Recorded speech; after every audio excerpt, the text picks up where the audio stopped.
Do you know that when a criminal comes into the police's grasp, they lie and use new tricks to hide their crime, trying to escape from the police by any means? What if the police themselves start lying to catch the criminal? There was a case that left everyone shocked. Even the family members didn't know what was brewing all this time. Hello friends, how are you? Today, we are going to talk about the Vaishali Bulsara case.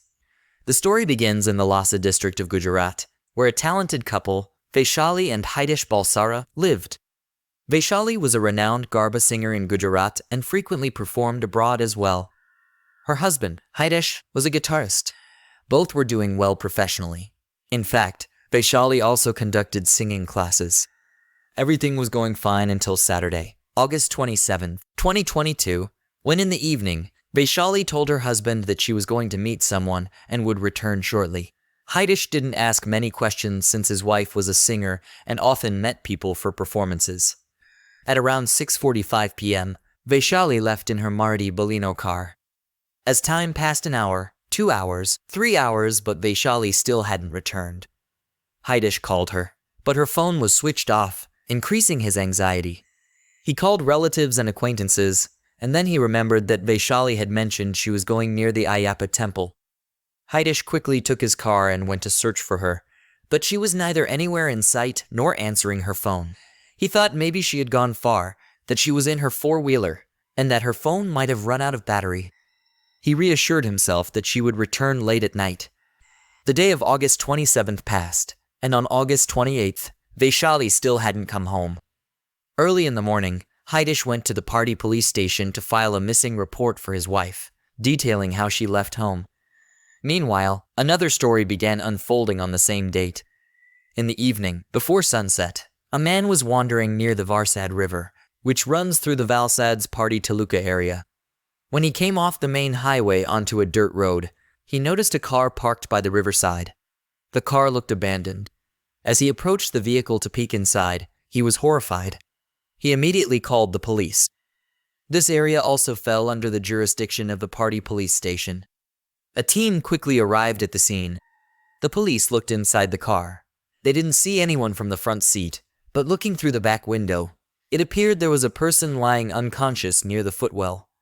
The police knocked on the door, calling out, but the person inside didn't respond. The car door was locked and wouldn't open. They immediately called a mechanic to unlock the door. Upon opening it, they found a woman lying unconscious in the back seat. Within seconds, the police realized she was dead. Her face was recognizable, and there were marks on her neck, suggesting she had been strangled. This was clearly a murder case. But who was this woman? The car had a number plate, which could help identify her. They recalled that earlier that morning, a man had come to file a missing complaint for his wife, Bulsara. The police quickly contacted and informed him that a woman's body had been found in a Baleno car near the river in the hilly area and that they needed to identify her. Rushed to the scene, and upon seeing the body, he started crying. He instantly recognized that it was his wife, Vaishali. The forensic team was called, and the body was sent to Surat for an autopsy. Vaishali's sandal was found under the driver's seat in the car, but nothing else was discovered, neither the car keys, her phone, her purse, nor any other belongings linked to Vaishali. It appeared that robbers might have killed her with the intention of theft, taking her phone, purse, and other items. But the car was still there. If the robbers had wanted, they could have thrown Vaishali out and taken the car with them. Why didn't they do that? This detail ruled out the robbery angle. It was possible that Vaishali had enmity with someone. The first suspicion fell on Vaishali's husband, By the next day, August 29th, the police informed the media about the incident, revealing that singer Vaishali Bulsara had been murdered. Everyone was shocked by this news. That same day, an autopsy was conducted on Vaishali at a Surat hospital, revealing that she had been strangled. Furthermore, there were no marks or injuries on her body, not even a scratch. How could Vaishali not have fought back to save herself? One possibility was that she was perhaps knocked unconscious before being strangled. The autopsy also found traces of chloroform near Vaishali's face, indicating she had likely been incapacitated with it beforehand. Many people could have been involved in this. It appeared to be a pre-planned murder, suggesting Vaishali had deep enmities. By noon, All forensic investigations were completed, and the body was handed over to relatives, after which her last rites were performed. Everyone in the family was deeply saddened. Vaishali's maternal relatives lived in Canada, and they also complained, demanding that the police apprehend their daughter's murderers. The police summoned Hitesh for questioning. Hitesh had only heard from his wife before she left that she was going to the Ayyappa temple to meet someone. He had no idea whom she was meeting or for what purpose. Hitesh and Vaishali had married in 2011, and they had a daughter together. However, Hitesh also had a daughter from his first marriage, and after the divorce, he remarried. His first wife's daughter also lived with him. There was speculation that perhaps Vaishali mistreated her stepdaughter, leading the husband to remove her from the picture. The police spoke to some neighbors and close acquaintances who claimed that Hitesh and Vaishali's relationship was completely fine and that they loved each other very much. Sometimes, we used to hear about their fights and quarrels. Vaishali did not have any grievances with either of her two daughters, whether they were biological or stepdaughters. She loved both of them. Vaishali's in-laws also lived with her, and they confirmed this. There was a suspicion regarding the fact that Harsh filed a report about his wife's disappearance on the morning of August 28th, but after that, he did not come back to the police station to get updates. Typically, when someone goes missing from home, the family members frequently visit the police station, asking questions and expressing their concerns. But why did Harsh not do that? When questioned about this, Harsh stated that after filing the complaint, he was also trying to find Vaishali by asking people and visiting their homes. Overall, Harsh's statement did not indicate that he was behind Vaishali's disappearance. All these events happened within a day or two of the incident.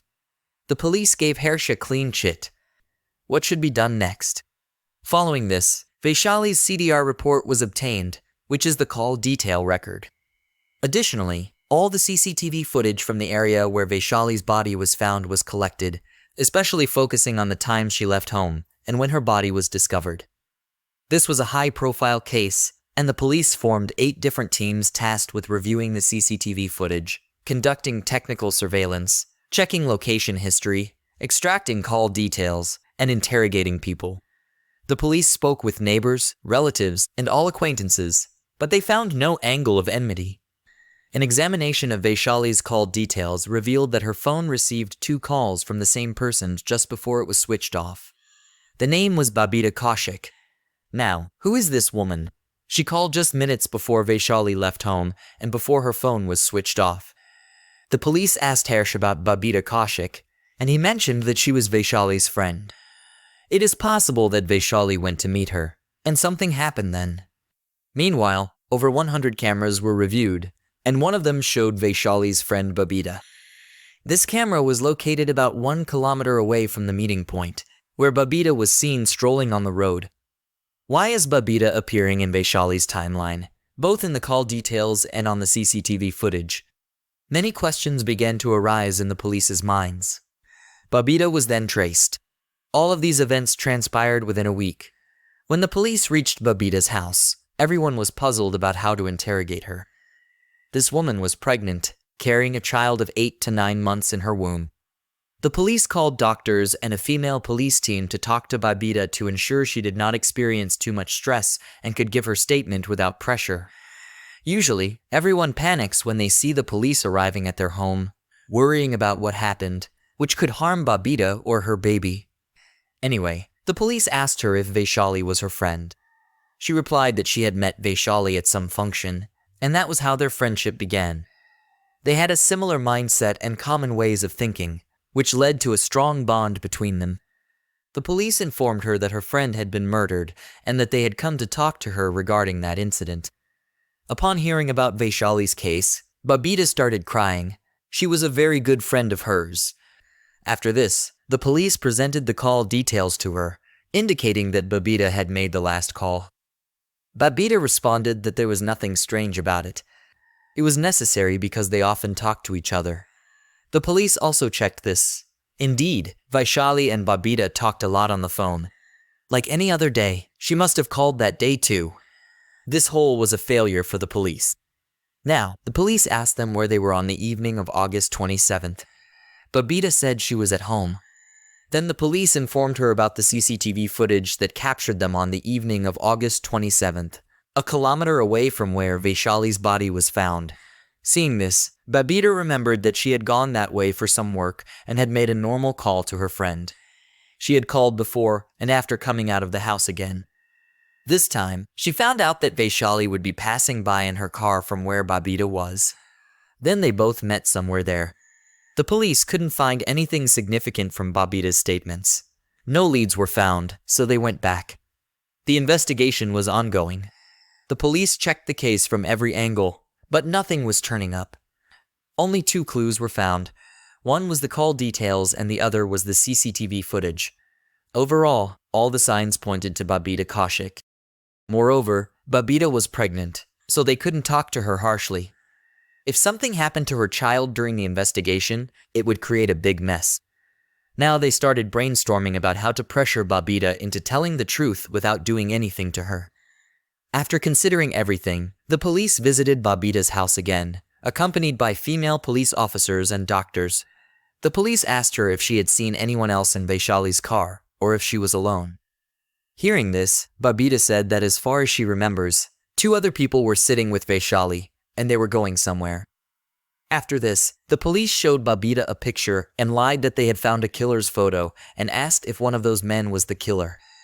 Babita looked at the photo and confidently said that this was the man. Hearing this, the police understood that they had finally found the person they had been searching for all this time. The police had no idea where they got the picture from or who the real killer was. In fact, the person whose picture the police showed Babita was not the killer at all. That man's picture was just lying around in the police station because he had committed some crime and was on the run. He had nothing to do with the Vaishali case.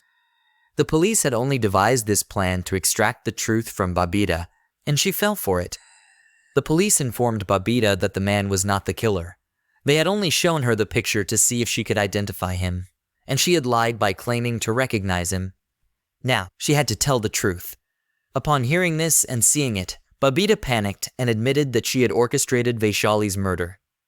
Now, a pregnant woman about to give birth in a few days had her closest friend killed. Babita began telling the whole story from the beginning. About a year ago, during a function, Babita and Vaishali became friends.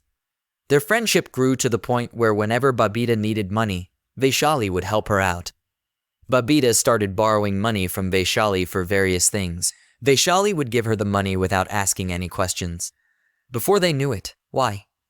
Within a year, Vaishali had lent Babita a total of rupee 10 lakh at different times. Their friendship remained unchanged. Now that she had taken the money, she needed to pay it back as well. Babita's financial condition was such that she couldn't pay back rupee 10 lakh. However, she had assured Vaishali that she would pay back in small installments. Vaishali agreed.